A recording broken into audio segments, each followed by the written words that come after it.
மிளகாய் யாகம் அப்படின்னு ஒன்று இருக்குது. அந்த மிளகாய் யாகம் வந்து நிறைய பேர் செஞ்சாங்கன்னா கண்ணெரிச்சல் அந்த மாதிரி நிறைய விஷயங்கள் நடக்கும். யாகம், யக்ஞம் இதெல்லாம் நம்முடைய முன்னோர்களும் ரிஷிகளும் மகான்களுமே உருவாக்கி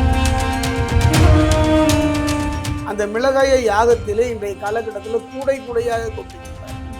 அவ்வாறு செய்வது மிகப்பெரிய தவறு. இப்போ யாகம், ஹோமம் இந்த மாதிரி நிறைய விஷயங்களை கோயிலில் பண்ணுறாங்க. ஆனால் அதெல்லாம் வந்து இப்போ ஒரு வியாபாரமாக மாறிடுச்சு. இதுதான் செய்யணும், இப்படி தான் செய்யணும்னு வர பக்தர்கள் எல்லாம் இதை செய்யுங்க, இப்படி பண்ணுங்க, இதை வாங்கி கொடுங்க அப்படின்லாம் சொல்லிட்டு நிறைய விஷயங்கள் பண்ண ஆரம்பிச்சிட்டாங்க. பட்டுக்கோட்டை பக்கத்தில் ஒருத்தரை பார்த்தீங்கன்னா யாகத்தில் எதை போடக்கூடாதோ அதையெல்லாம் போட்டு பிரத்திகிரி யாகம் என்று செய்கின்றார்கள். நான் அந்த இடத்தை விட்டு அகன்று விட்டேன். காரணம் என்னன்னா, பிரத்யா தேவி மந்திரம் சொல்லும்போது மட்டும் ரொம்ப அமைதியாக மைக் ஆஃப் பண்ணி சொல்லணும்னு சொல்லிட்டு அதுக்கு என்ன காரணம்? அதாவது மந்திரம் என்பது ஒரு மந்திரம். ஜெம் டிவி நேயர்களுக்கு வணக்கம். இன்னைக்கு நம்ம ஆடி ஸ்பெஷலில் யாரை பார்க்க போகிறோன்னா லக்ஷ்மி நரசிம்மர் ராமானுஜர் ஜீயர் அவரை தான் பார்க்க போகிறோம். வணக்கம் சுவாமி. வணக்கம். எப்படி இருக்கீங்க? நல்லா இருக்குங்க. இன்றைய ஆடி ஸ்பெஷலில் நம்ம கலியுக தெய்வத்தில் எந்த தெய்வத்தை பற்றி பார்க்க போகிறோம்னு சுவாமிஜி அவர்கிட்ட கேட்டு நம்ம தெரிஞ்சுக்கலாம். ஜெம் டிவி ஆன்மீக சகோதர சகோதரிக்கெல்லாம் என்னுடைய ஆசீர்வாதத்தை தெரிவித்துக் கொள்கின்றேன். ஒரு அருமையான நிகழ்வு. காலம் செய்வது போல கடவுளும் செய்ய மாட்டார் என்பார்கள். ஆமாம். ஒவ்வொரு காலமும் நம் வாழ்வை நகர்த்தி கொண்டு தான் இருக்கின்றன. மனிதன் பிறப்பில் இருந்து இறப்பு வரை சில போராட்டங்களை தெரிந்தும் தெரியாமலும் சதித்து கொண்டு தான் இருக்கின்றோம். அறிவு இருக்குது, திறமை இருக்குது, ஆற்றல் இருக்குது. அத்தனையும் இருந்தாலும் கூட ஒரு காலகட்டத்தில் திகைத்து போகின்றோம், கலங்கி போகின்றோம். இன்றைய காலத்தில் உறவு என்பதெல்லாம் ஒரு கேள்விக்குறியான ஒரு காலகட்டம். அப்படிப்பட்ட ஒரு சூழ்நிலையில் இந்த மனித மனம் ஆறுதலை தேடுகின்றது. அதைத்தான் நம்முடைய முன்னோர்களும் மகான்களும் நமக்கு ஆலயங்களை அமைத்து தந்தார்கள். அந்த ஆலயங்களில் தேவதைகளை உருவாக்கி தந்தார்கள். அந்த தேவதைகளுக்கு மந்திரங்களை உருவாக்கி தந்தார்கள். அந்த மந்திரத்தை பயன்படுத்துகின்ற முறைகளை எல்லாம் நமக்கு வகுத்து தந்தார்கள். நதி வழி போனால் கரை உண்டு, விதி வழி போனால் யார் உண்டு என்று கலங்கி நிற்பவர்களுக்கெல்லாம் ஒரு அற்புதமான சக்தி ஆண்டவன் கீதையில் கண்ணன் சொல்கிறார். நீ எந்த தேவதையை வழிபாட்டாலும் எந்த தெய்வத்தை வணங்கினாலும் இறுதியில் அது என்னிடமே வந்து சேரும் என்று தான் சொல்கின்றார். அந்த வகையில் பார்க்கும்போது ஆண்டுகள் பல கடந்தாலும் ஒரு அற்புதமான ஒரு தெய்வத்தை பற்றி இப்போ நான் பேச போகிறேன். அந்த தேவதையின் பெயர் தான் பிரத்யங்கரா தேவி. பிரத்யங்கரஸ், ஆங்கிரஸ் ரெண்டு ரிஷிகள் சந்திக்கின்றார்கள். அவர்கள் இருவரும் சந்தித்து உலக நலன் வேண்டி ஒரு சக்தியை உருவாக்க வேண்டும். ஏன்னா கலியுகம் பிறக்கப் போகின்றது என்று அவர்கள் நினைத்து ரெண்டு தேவதைகளை ஒரு சக்தியை உருவாக்கின்றார்கள். கடுமையான தவம், கடுமையான தவம். தவத்தினுடைய வெளிப்பாடு ஒரு பிரம்மாண்டமான ஒரு சக்தி. அக்னி சுரூபம் விண்ணுக்கும் மண்ணுக்கும் நிற்கின்றது. அந்த அக்னி தேவதையை அவர்கள் வணங்குகின்றார்கள். அந்த தேவதை தான் பிரத்யங்கரா. காரணம் ஏன்னா அந்த தேவதையினுடைய பெயர் இந்த இரண்டு ரிஷிகளின் பெயரால் தான் வணங்கப்படுகிறது. ஒரு ரிஷி பேர் பிரத்யங்கரஸ், இன்னொரு ரிஷியின் பேர் ஆங்கிரஸ். இந்த இருவரும் சேர்ந்து வழிபட்ட ஒரு தேவதை தான் பிரத்யங்கரா. அன்னை தோன்றுகின்றார். என்னை அழைத்த காரணம் என்ன என்று ரிஷிகளை கேட்கும்போது யுகம் பிறக்கப் போகின்றது, குறிப்பாக கலியுகம், சத்தியத்திற்கு ஒரு ஊர்வு வந்து விடுமோ என்று எங்களுக்கு ஒரு பயம்.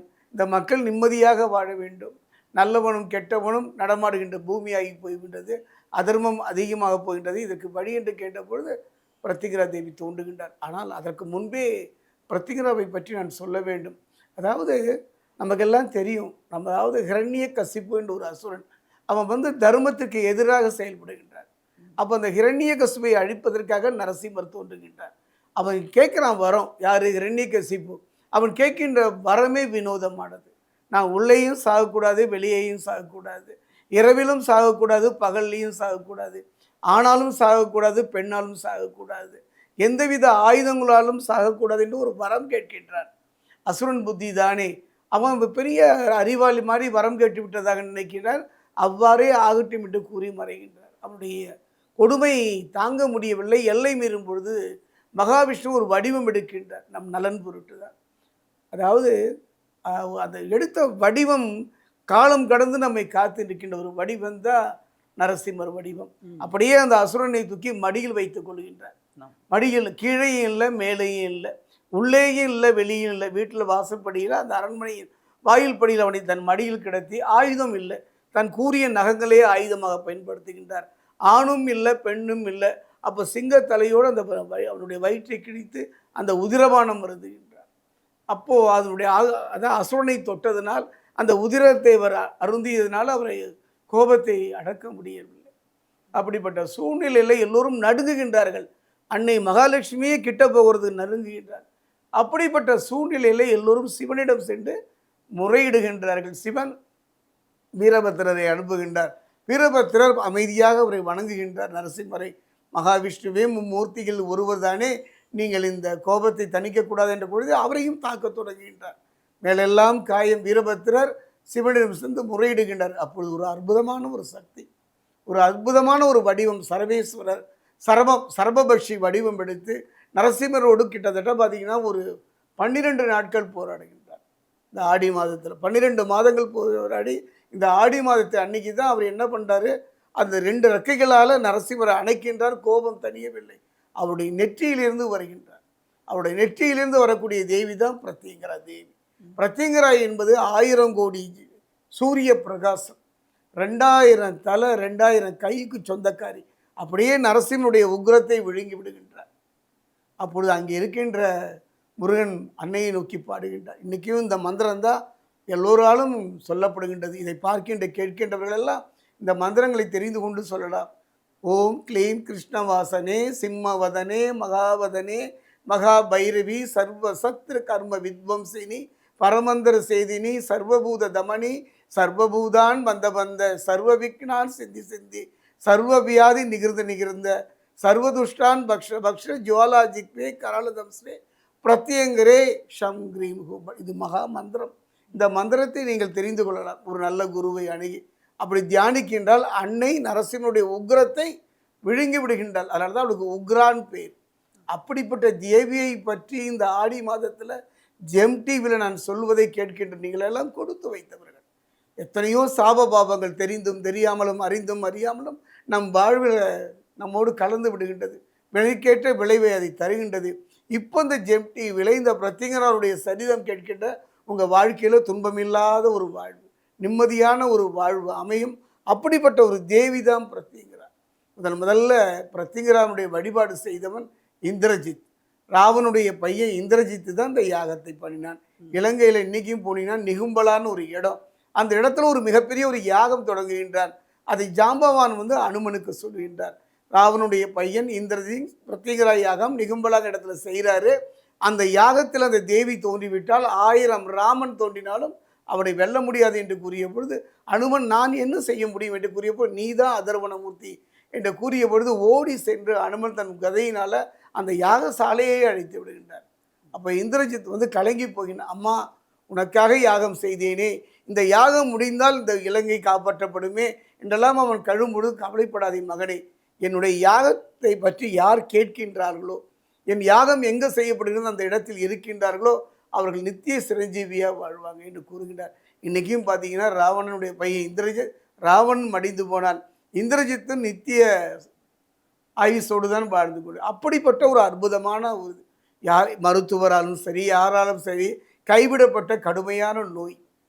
இனி அவ்வளோதான் வாழ்க்கை, என் தொழிலில் வாழ்க்கையில் நஷ்டமாகி கலங்கி நிற்கின்ற ஒரு தருணம், துரோகிகளால் ஏமாற்றப்படுகின்ற தருணம், நல்லது கெட்டது புரிபடாத ஒரு காரணம், கணவன் மனைவிக்குள்ள ஒரு ஒற்றுமை இல்லாத ஒரு நேரத்தில் இந்த தேவியின் வழிபாடு ஆடி மாதத்தில் வழிபடுவது அற்புதம். உதாரணமாக பார்த்தீங்கன்னா திருத்தணிக்கு பக்கத்தில் பாதசனீஸ்வரர் ஆலயம், அந்த ஆலயத்துக்குள்ளே பார்த்தீங்கன்னா பூமிக்கு கீழே 16 அடி ஆழத்தில் என் தாய் பிரத்யங்கரனுடைய வடிவம். அதாவது மாலை நேரம் இராகு காலத்தில் இந்த தேவியை வழிபடுவது சிறப்பு. அரளிப்பூ மாலை அணிவித்து மணிகளெல்லாம் எலுமிச்சம்பழம் மாலை சாத்தி வழிபாடு செய்யக்கூடிய ஒரு அற்புதமான தெய்வம். சிறப்பு சுவாமி. பிரத்யங்கரா தேவியை பற்றி நிறைய விஷயங்கள் சொன்னீங்க. அதில் யாகத்தை பற்றியும் ஒரு விஷயம் சொன்னீங்க. ஆனால் அந்த யாகத்தில் மிளகாய் யாகம் அப்படின்னு ஒன்று இருக்குது. அந்த மிளகாய் யாகம் நிறைய பேர் செஞ்சாங்கன்னா கண்ணெரிச்சல் அந்த மாதிரி நிறைய விஷயங்கள் நடக்கும். ஆனால் அதில் கூட கண்ணெரிச்சல்லாம் இல்லை, அந்த விஷயங்கள் மக்கள் ரொம்ப ஆர்வமாகவும் செய்கிறாங்க. அதை பற்றி கொஞ்சம் சொல்லுங்களேன். ஒரு அருமையான கேள்வி. அதாவது யாகம், யக்ஞம் இதெல்லாம் நம்முடைய முன்னோர்களும் ரிஷிகளும் மகான்களுமே உருவாக்கினார். அன்றைய காலகட்டம் ஒரு யாகம் பண்ணணும், ஒரு யக்ஞம் பண்ணணும்னா அந்த உபாசகன் தான் அதை செய்யணும். இப்போ ஒரு வாராகி யாகம் பண்ணால் வாராகி உபாசகன், ஒரு சுப்பிரமணியரை பற்றி பண்ணணும்னா அந்த சுப்பிரமணியர், இப்படி ஒவ்வொரு தேவதையை வழிபடக்கூடியவர் தான் உபாசனை செய்யக்கூடியவர் தான் அந்த யாகம் பாடும். ஆனால் இந்த கலியுகத்தில் எல்லோரும் பண்ணுறாங்க, அவ்வாறு செய்வது கூடாது. ஒரு பிரத்யங்கரா தேவியுடைய உபாசகன் மட்டுமே இந்த யாகத்தை செய்ய வேண்டும். அப்படி செய்யக்கூடிய யாகம் மட்டுமே முழுமையான நற்பலனை தரும். இப்போ நீங்கள் கேட்ட மாதிரி யாகத்தில் அவிழ்ப்பாகன்னு சொல்லுவாங்க. இந்த யாகத்துக்கு இதை அவிழ்ப்பாகமாக போட வேண்டும், அந்த யாக குண்டத்தில் போடணும்னு சொல்லுவாங்க. அந்த வகையில் பார்த்தீங்கன்னா இந்த மிளகாயின்னு சொல்வார்கள். அந்த மிளகாயை யாகத்திலே இன்றைய காலகட்டத்தில் கூடை கூடையாக கொட்டுகின்றார்கள். அவ்வாறு செய்வது மிகப்பெரிய தவறு. காரணம் என்னன்னு பார்த்தீங்கன்னா, ஒவ்வொரு மிளகாயுமே ஒரு அஸ்திரம். இப்போ பார்த்தீங்கன்னா, ஓம் ஷம் பஷ ஜுவாலா ஜிக்வே கரலதம் ஸ்ரே பிரத்யங்கரே ஷம் கிரீம் ஹூம் பட், இது தேவியினுடைய மூல மந்திரம். அதே மந்திரத்தை அஸ்திரமாக மாற்றணும்னா ஓம் ஷம் பஷ ஜுவாலா ஜிக்வே கரலதம் ஸ்ரே பிரத்யங்கரே ஷம் கிரீம் அஸ்திராய ஹூம் பட். அந்த மந்திரமே அஸ்திரமாக மாறும். ஒரு வில்லை ஒரு சராசரி ஒரு வேடன் ஒரு வில்லை எழுதுகின்றார், அம்பை வச்சு எழுதுனா அது பேர் அம்பு தான். ஆனால் அதையே ஒரு மந்திர சாஸ்திரத்தில் அந்த அம்பிலே அந்த மந்திரத்தை புதைத்து அந்த அம்பை வைத்து எழுதுனா அதுக்கு அஸ்திரம்னு பேர். அஸ்திரம்னா அம்பு தான், ஆனால் அந்த அம்பு அஸ்திரமாக மாடுது. இப்போ பார்த்தீங்கன்னா நம்ம வீட்டில் சாப்பிட்டா சாதம், அதே கோயிலில் சாப்பிட்டா பிரசாதம். இதுதானே அந்த மாதிரி தான் நம்முடைய ரிஷிகள் சில இதெல்லாம் ரகசியமாக வச்சாங்க. இன்று கலியுகம் எங்கு பார்த்தாலும் பிரத்திங்கர ஹோமம் என்ற பெயரால் ஆயிரக்கணக்கு கூடையாக மிளகாயை கொட்டுகின்றார்கள். அது பின்னால் அதை செய்பவனை பாதித்துவிடும், கடுமையான ஒரு பாதிக்கும். அதனால் அந்த யாகங்கள் பண்ணும்போது முதல்ல அந்த யாகத்துக்குரிய தகுதி, இந்த ஒரு பிரத்திங்கர உபவாசகன் மட்டுமே இந்த யாகத்தை பண்ண வேண்டும். அப்படி பண்ணும்பொழுது மிளகாய் கொஞ்சமாக போடுவாங்க. கூடையாக பிறர் வியக்க வேண்டும், பிறர் பாராட்ட வேண்டும், சிலரெல்லாம் பிரமிப்பு அடைய வேண்டும் என்ற நிலையில் செய்வது அவ்வளவு சிறப்பு கிடையாதுங்க. எதையுமே ஆண்டவனுக்கு நன்றாக யோசித்து பாருங்கள். 2 மிளகாய் வைத்து ஒரு பொட்டுக்கல்லை வச்சு தேங்காய் வச்சு அரைச்சா சாப்பிட்லாம். 1 கிலோ மிளகாயில் வச்சு சாப்பிட முடியுமா? நமக்கே இப்படி என்றால் சர்வ வல்லமை வாய்ந்த தேவி. இதையெல்லாம் சொல்லிக் கொடுப்பதற்கு இந்து தர்மத்தில் யாருமே இல்லைங்க. கேட்பதும் இல்லை, சொல்வதும் இல்லை. ஆனால் இந்த பிரத்திங்கர யாகம் என்பதெல்லாம் ஒரு மிகப்பெரிய பிரபஞ்சம். இந்திரஜித்து ராமனை வெல்வதற்காக செய்த ஒரு யாகம். அப்போ நம்ம சராசரி சின்ன சின்ன அல்ப விஷயத்துக்கெல்லாம் பிரத்திங்கிரி ஹோமமும் அதில் ஆயிரக்கணக்கான மிளகாய்களை கொட்டுவதும் என்பதெல்லாம் அது அவ்வளவு சிறப்பு அல்ல. ஆனாலும் கூட அந்த யாக முறை தெரிந்தவர்களை வைத்து செய்கின்றது அற்புதமும். இப்போ பார்த்தீங்கன்னா திருத்தணி பாதசனீஸ்வரர் ஆலயத்தில் ஒவ்வொரு அமாவாசைக்கும் பிரத்திங்கர யாகம் நடைபெறுகின்றது. அதில் பார்த்தீங்கன்னா அந்த முறை இருக்குது. எங்களுடைய அந்த யாகத்தில் பார்த்தீங்கன்னா மிளகாய் மட்டுமல்ல, வால் மிளகாய் வைத்தும் கூட செய்வார்கள். அது நெடி வருவதில்லை என்பதெல்லாம் அவர் சொல்லுகின்ற அந்த மந்திர பிரயோகத்தை பொறுத்து தான் அந்த நெடியை எல்லாமே அந்த தேவி வாங்கி கொள்வாள். அதனால் மிக கவனமாக எச்சரிக்கையாக, இன்னும் சொல்லப்போனால் வடபுலத்திலெல்லாம் பார்த்தீங்கன்னா வாயை கட்டி கொள்வார்கள். வாயை கட்டி கொண்டு தான் பிரத்தியம். இப்போல்லாம் அப்படி இல்லை, செல்ஃபோனை பார்த்துக்கிறாங்க, தலையை சொரிஞ்சிக்கிறாங்க, ஒரு அலட்சிய பாவனையில் செய்கின்றார்கள். அது அவரை மட்டுமல்ல, அந்த யாகத்தில் கலந்து கொள்பவர்களையும் பார்த்து மிக மிக கவனமாக. அதாவது நிறைய யாகங்கள் இருக்குது, எத்தனையோ யாகங்களே இருக்குது, எத்தனையோ ஹோமங்கள் இருக்குது. ஆனால் பிரத்திங்கரா பண்ணும்பொழுது மிக கடுமையான நியம நிஷ்டைகளோடு செய்தால் சிறப்பு.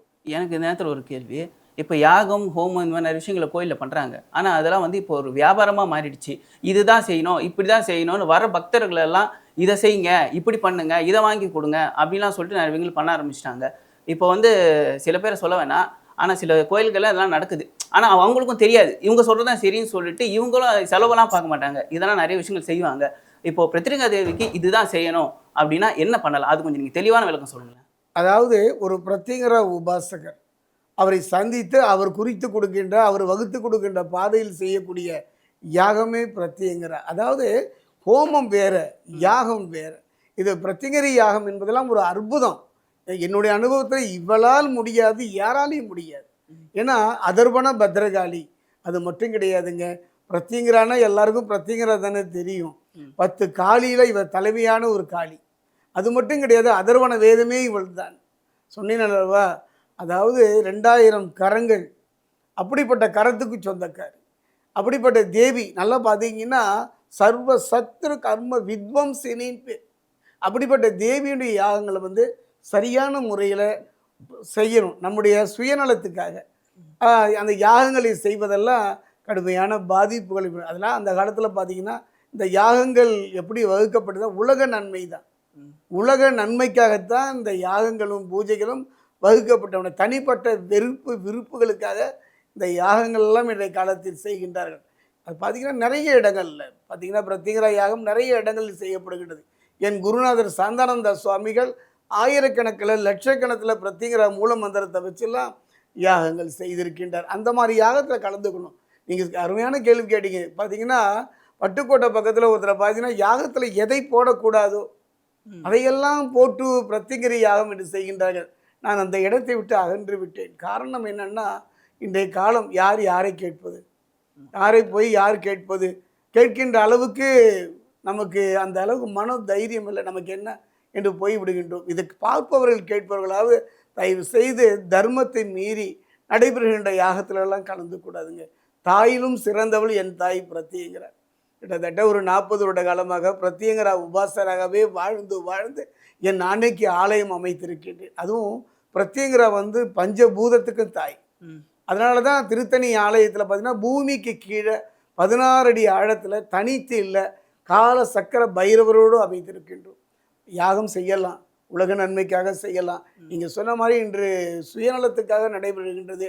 அது அவருடைய வினை பயன். அதில் நம்ம தலையிட முடியாது இல்லைங்களா ஐயா? ஆனால் பார்ப்பவர்களும் கேட்பவர்களும் ஒரு கருணை வடிவம். எந்த அளவுக்கு அவள் உக்ர ரூபிணியாக இருக்கின்றாலோ அந்த அளவுக்கு கருணையே வடிவானவர். அதாவது பிரத்திங்கரா தேவியினுடைய ஒரே ஒரு வழி சொல்கிறேன். தன் பக்தன் நல்லவனா கெட்டவனாலாம் பார்க்க மாட்டான். தன் பக்தன் அழைத்தவுடன் ஓடி வருகின்ற ஒரு அற்புத சக்தி பிரத்திங்கரா தேவி. நரசிம்மருடைய உக்ரத்தையே விழுங்கினாள் என்றால் அந்த யாகத்தினுடைய தன்மையை நாம் புரிந்து கொள்ள வேண்டும். அதுக்காக இப்போ சாமி ஒரு விஷயம் என்னென்னா, கோயிலில் இப்போ நீங்கள் சொன்னீங்க இந்த விஷயங்களை செய்யக்கூடாது, இந்த விஷயம்லாம் கேட்கணும் அப்படின்ட்டு. ஆனால் கோயிலுக்கு போனால் இந்த விஷயம்லாம் கேட்க முடியாது. அது இன்னொரு விஷயம் இருக்குது. அவங்க சொல்கிறதான் செய்ய முடியும். இப்போ வாங்கிட்டு ஏதாவது ஒரு பொருள் நம்ம போகும்போது எல்லாத்தையும் வாங்கிட்டு போயிடலாம், இது செஞ்சால் போதும் அப்படின்னு இருக்கும்ல. இப்போ அந்த கோயிலுக்கு போகும்போது நம்ம என்ன பொருள் வாங்கிட்டு போகலாம்? என்னுடைய அனுபவத்தில் பிரத்திங்கிரி பார்த்திங்கன்னா நமக்கு ரொம்ப சத்துருக்கள் இருக்காங்க. கூட இருந்தே குடிபறிக்கின்றார்கள். தொழிலில் வாழ்க்கையில் ஒரு போராட்டமாக இருக்காங்க. நம்முடைய பேருக்கெல்லாம் களங்கம் கற்பிக்கிற மாதிரிலாம் நடந்துக்கிறாங்க. அப்படிப்பட்டவர்கள் ஒரு 50 கிராம் காய்ந்த மிளகாய் வாங்கி போகலாம். குடும்பத்தில் நிம்மதி இல்லை. இப்போ போய் ஜோதிடரை கேட்டால் அவர் என்ன சொல்கிறாரு, உங்கள் குடும்பத்தில் பித்ருக்களுடைய சாபம் இருக்குதுன்னு சொல்கிறாரு. நம்ம பெருசாலாம் பண்ண முடியாது. ஒரு 100 கிராம் வெள்ளை எள்ளு வாங்கிட்டு போகலாம். இப்போ கடன் இருக்குது. ஒரு மனிதனுடைய வாழ்க்கையில் கடன் தானே, அந்த இஎம்ஐன்னு சொல்கிறாங்க. இப்போ அந்த கடன் தீர்ப்பதற்கு ஒரு போராட்டமான ஒரு வாழ்வு தானே. அவர்கள் வெண்கடுகு வாங்கிட்டு போகலாம். அதே நேரத்தில் திருமணம் ஆகலை, என் பிள்ளைக்கும் பையனுக்கும் பொண்ணுக்கும் கல்யாணம் ஆகலை, இத்தனை காலம் கடந்து விட்டதே என்று கலங்கி நிற்பவர்கள் உரிமட்டைன்னு சொல்லுவாங்க. தேங்காயினுடைய மட்டையை வாங்கி போய் கொடுக்கலாம். அதே மாதிரி பார்த்தீங்கன்னா அதாவது தாலி, நம்மால் தங்கத்தால் வாங்க முடியாவிட்டாலும் வெள்ளியிலால் வாங்க முடியாவிட்டாலும் தாலி என்று கடையில் கிடைக்கும், அதை வாங்கி கொடுக்கலாம். இந்த மாதிரி பொருட்களை வாங்கி தரலாம். அது அத்தனையுமே சிறப்பு தானே.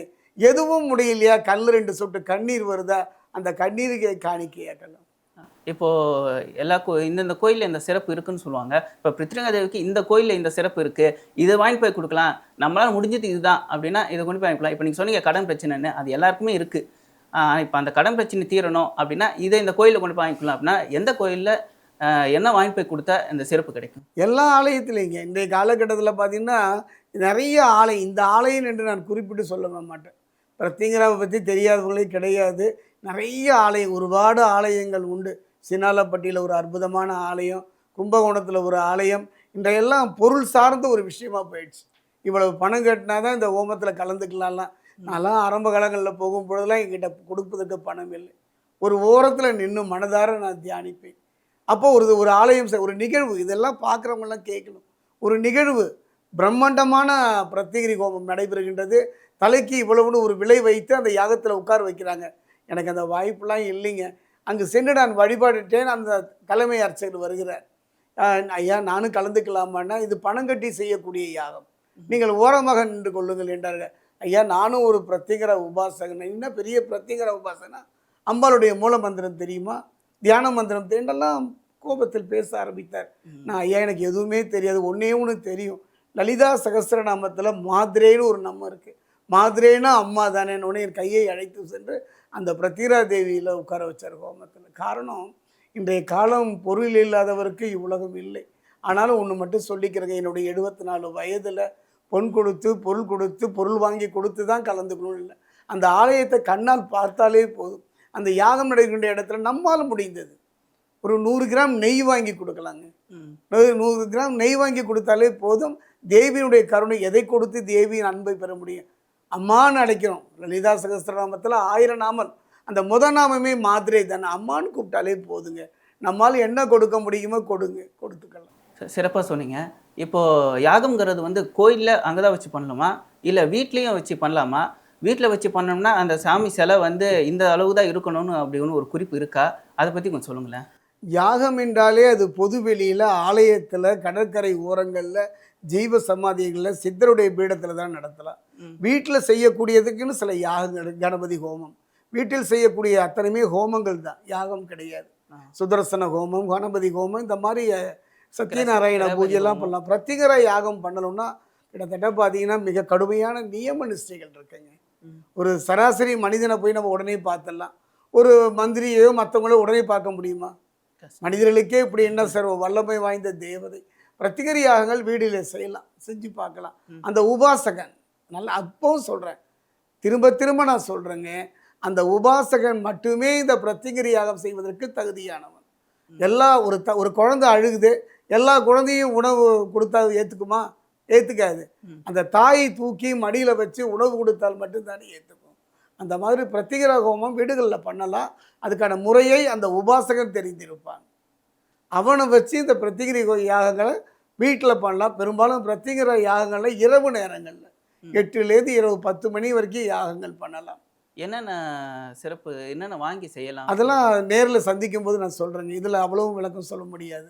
அவங்களுக்கு 1000 பிரச்சனைகள் இருக்கும். அது ஒரு நல்ல ஜோதிடத்தை போயிட்டு, இப்போ உதாரணமாக எங்கிட்ட வராங்கன்னா நான் சோடி பிரசனம் பார்த்து என்னென்ன பண்ணலாங்கிறத நான் சொல்லி தருவேன். அந்த பொருளை வாங்கி வைத்தால் சென்று செய்து கொடுப்பேன்.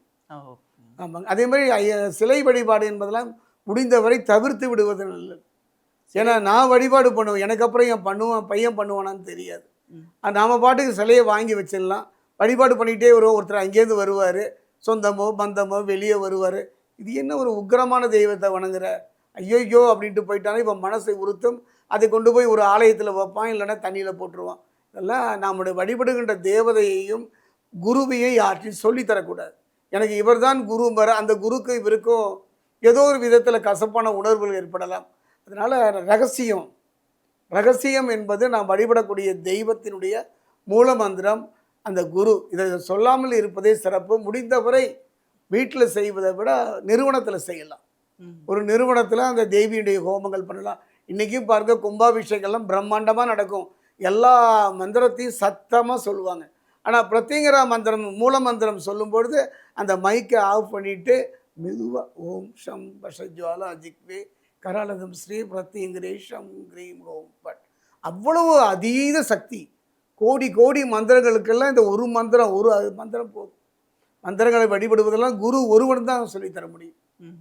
இப்போ ஆலயங்க இதில் வீட்டில் பண்ண வேணாம் அப்படின்னு சொன்னீங்க. இதில் நான் பண்ண வேண்டாம்னு சொல்லலை, சரியான மனிதரை வைத்து பண்ணணும்னு சொன்னேன்.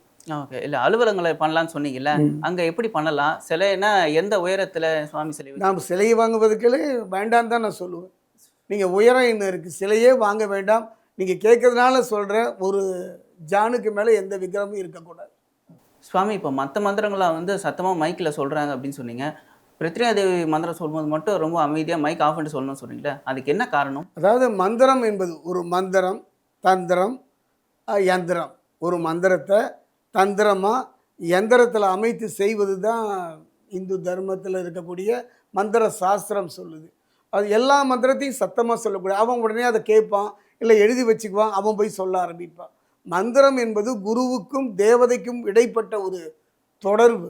இப்போ உதாரணமாக பார்த்தீங்கன்னா, இப்போ ஓம் கிரீம் ஜொல ஜொல சூலினி சர்வதுஷ்ட நிகிரகே ஹூ பட் ஸ்வாகா. இந்த பட் அப்படிங்கிறது பட்டுன்னு அடிச்சிடணும்னு சொல்கிறாங்களே, அதீதமான மந்திரம், உக்ரமான மந்திரம். அதனால தான் சில மந்திரங்களை எல்லாம் குரு சீடருக்கு சொல்லும் பொழுதெல்லாம் சொல்லித்தரக்கூடிய ரகசியம். அந்த மாதிரி இந்த மாதிரி உக்ரமான மந்திரங்களை எல்லாம் சத்தமாக சொல்வதனால பிறர் கேட்கக்கூடிய வாய்ப்பு. அந்த மந்திரத்தினுடைய அதிர்வு அதிகம்.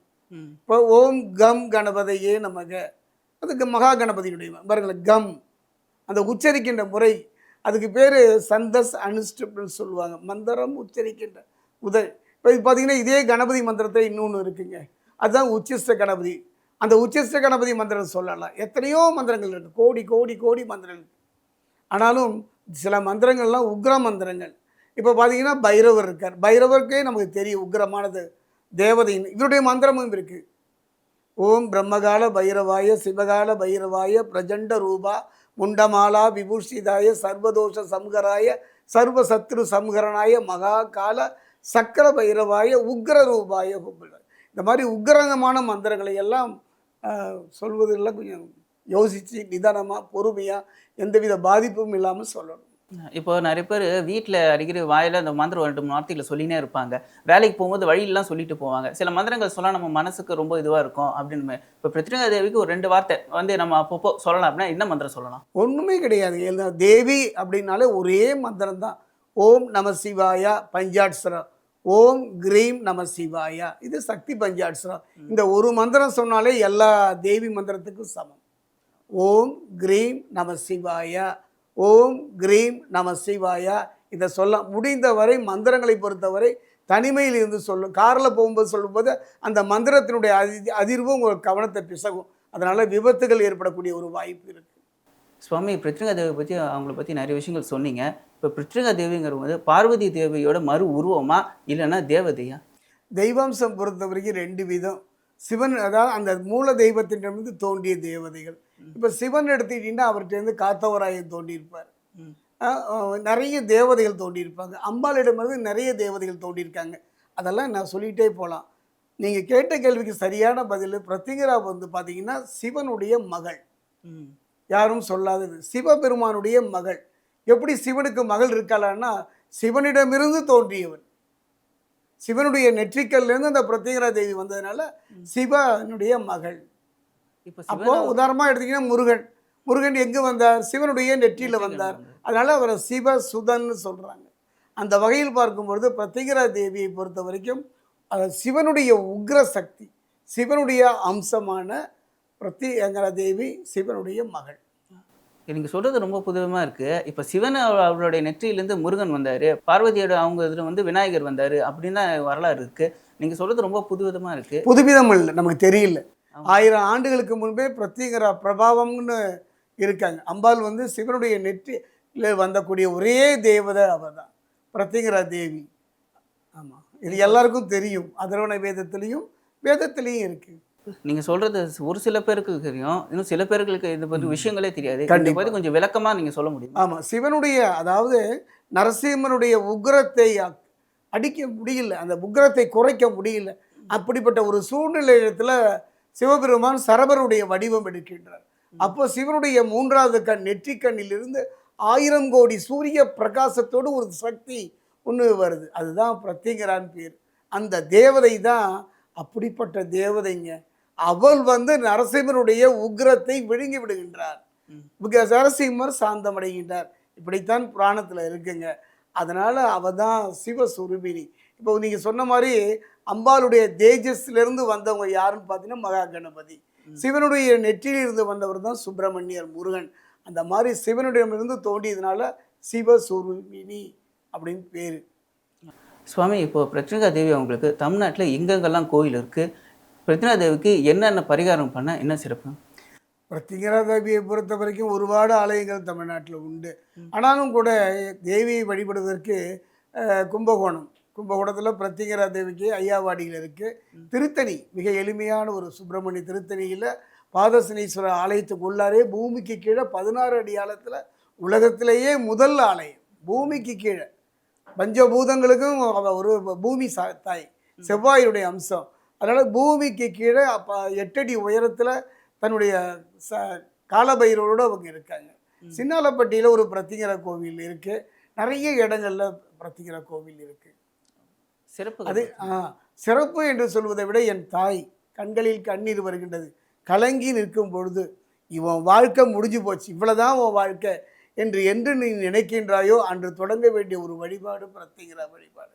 என் பிள்ளையால் எனக்கு பிரச்சனை, என் மனைவி என்னை விட்டு நகர்ந்து விட்டால், என் கணவன் என்னை விட்டு பிரிந்து விட்டால், இப்படி கணவன் மனைவிக்குள்ள வரக்கூடிய அந்த உறவுகளுடைய பாதிப்பு அனுபவம். என்னுடைய அனுபவம் பார்த்தீங்கன்னா, நான் ஒரு சாமியார் கிடையாது, பூசாரிலாம் கிடையாது.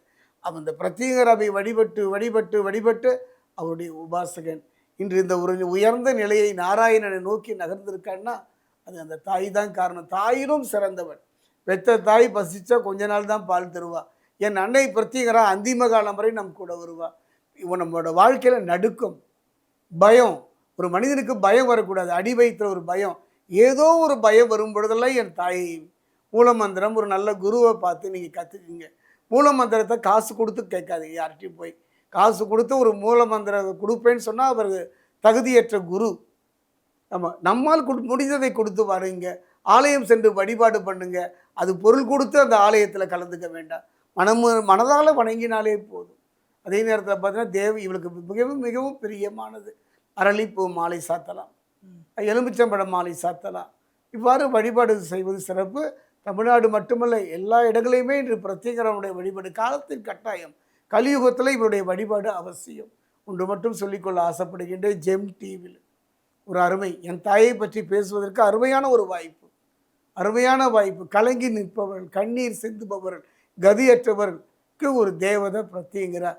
தவிச்ச வாய்க்கு தண்ணி, பசித்த வயிற்றுக்கு ஒரு கவலம் சாதம், அனாதியாக வனத்தில் இருக்கும் பொழுது ஆறுதல் குரல் மாதிரி பிரத்யேக வழிபாடு. குறிப்பாக இந்த ஆடி மாதம், இந்த ஆடி மாதம் வரக்கூடிய ஒவ்வொரு வெள்ளிக்கிழமையும் செவ்வாய்க்கிழமையும் ஞாயிற்றுக்கிழமையும் பிரத்யேகரா தேவியை வழிபாடு பண்ணுங்க, மிகவும் சிறப்புங்க. இப்போ சென்னையிலேருந்து நிறைய பேர் தொலைவில் போய் இந்த கோயிலுக்கு போக முடியல அப்படின்னு நிறைய பேர் சொன்னாங்க. இப்போ சென்னைக்குள்ளேயே ஒரு கோயில் இருக்குது, அந்த கோயிலில் போயிட்டு இதை பண்ணால் போதும் அப்படின்வாங்கள்ல, அப்படிங்கிற ஒரு கோயில் இருக்குங்களா? நிறைய இருக்குது. காளிகாம்பாள் கோயிலில் கூட பிரத்யேகரா ஒரு சுகத்தில் மிகப்பெரிய வடிவத்தில் இருக்காங்க. சென்னையில் காளிகாம்பாள் கோயில் இருக்குது. எல்லா அம்மனுடைய ஆலயத்திலும் ஒரு ஓரமாக பிரத்யேகரா தேவி இல்லாத ஆலயமே கிடையாது. அந்த கோயிலில் என்ன வாங்கிட்டு போகலாம்? ஒன்றும் வாங்கிட்டு போக வேண்டாங்க. நம்மால் முடிந்தது பூ வாங்கிட்டு போகலாம், அவ்வளோதானே. ஒரு நெய் வாங்கிட்டு போய் தீபம் ஏற்றலாம், அவ்வளோதான், வேறு ஒன்றும் வேண்டாம். சிறப்புங்க ஐயா. பிரத்யேகா தேவி அவங்கள பற்றி நிறைய விஷயங்கள், யாருக்கும் தெரியாத எவ்வளோ விஷயங்கள் சொன்னீங்க. ரொம்ப நன்றி. ஜெம் டிவி ஆன்மீக சகோதர சகோதரிகளே, ஒரு அருமையான நிகழ்வுங்க, ஒரு அற்புதமான நிகழ்வு. ஜெம் டிவியை பொறுத்த வரைக்கும் ஆன்மீகம் மட்டுமல்ல, அமானுஷ்யம் மட்டுமல்ல, ஜோதிடமும் நல்ல உங்கள் நலன் பொருட்டு தான் அவர்கள் இத்தனை ஆண்டு காலம் சொல்லி வருகின்றார்கள். ஜெம் டிவி நீங்கள்லாம் சப்ஸ்கிரைப் பண்ணி ஒரு நல்ல நிலையை நோக்கி நகர்த்த வேண்டும்.